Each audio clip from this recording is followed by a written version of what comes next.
The FEMA plans to imprison American citizens have generated a lot of interest around the country in locating the potential prison camps throughout the country.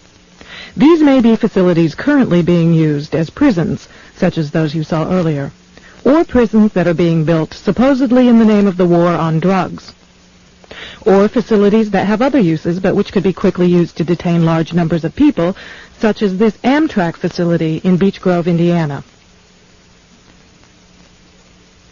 We're standing now in the main parking lot, which doesn't look too sinister.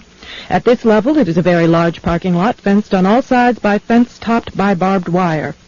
It also has these electronically operated turnstiles.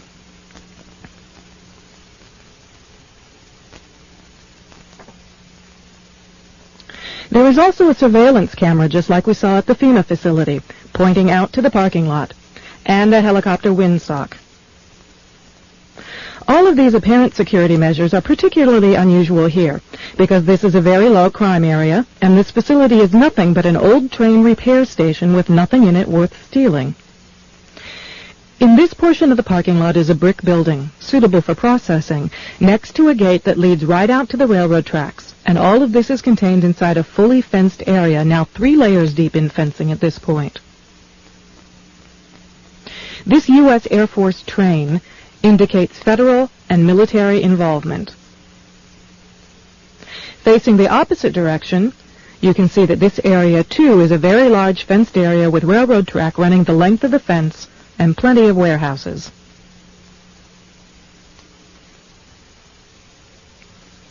This facility was supposed to have closed in June of 1993, yet instead several $1 million in federal funds have been spent on supposed renovations over the past 2 years. Helicopter windsocks and markers are evident throughout the property. This small building is the only way into a particular fenced area. Inside this building, we see more of the motion-activated detectors, electronic turnstiles, and prison bars.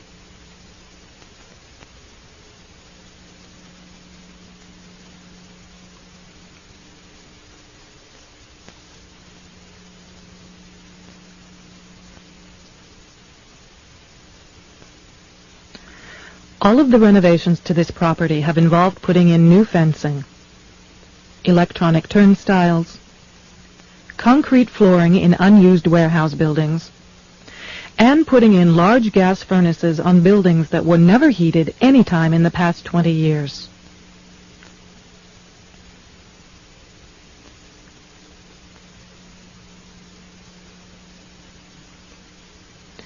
Outside this building is fencing and a cattle run section of fence, all topped by barbed wire, pointing inward, not to keep people out, but to keep people in. This was common throughout the facility, particularly the new fencing that had been erected.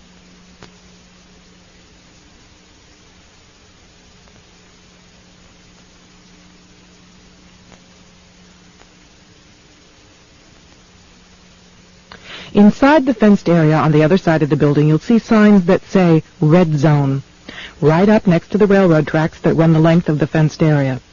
Next to the Red Zone sign, you can see closely numbered markers on the fences that are too closely spaced to be parking markers, just as if they plan to have people line up to board the trains.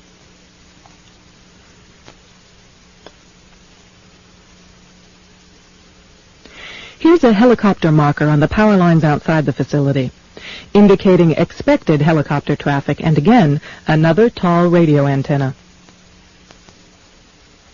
Looking around, you can get an idea of how huge this place is and how many people it could contain in its fenced-in area.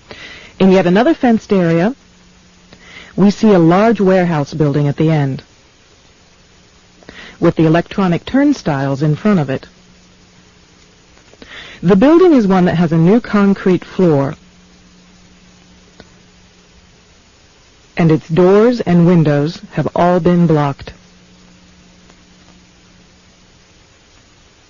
Outside, there are new gas pipes.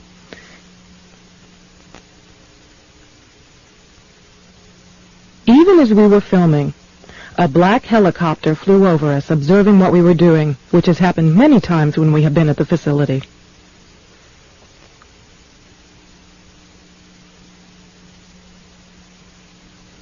The gas lines and gas pipes at the facility run the length of the buildings.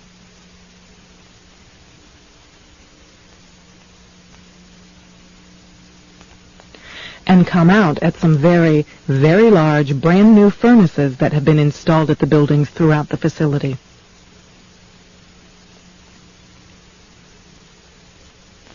We found this crane, which has seen better days, but is plainly marked U.S. Army in the middle of the stockyard.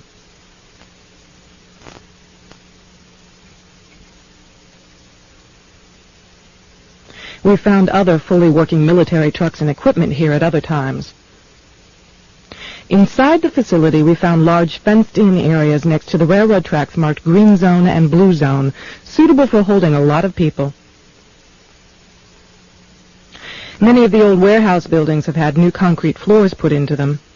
Unused sections of railroad track have been dug up and replaced, and from the supplies in the stockyards, it is obvious they will be doing even more construction and fencing.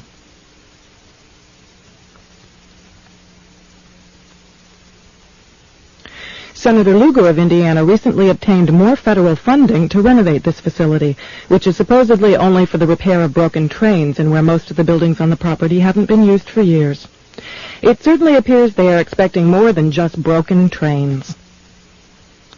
This tower, overlooking the entire facility at one end of the facility along the railroad tracks, also has a radio antenna on it with a ladder up inside of it.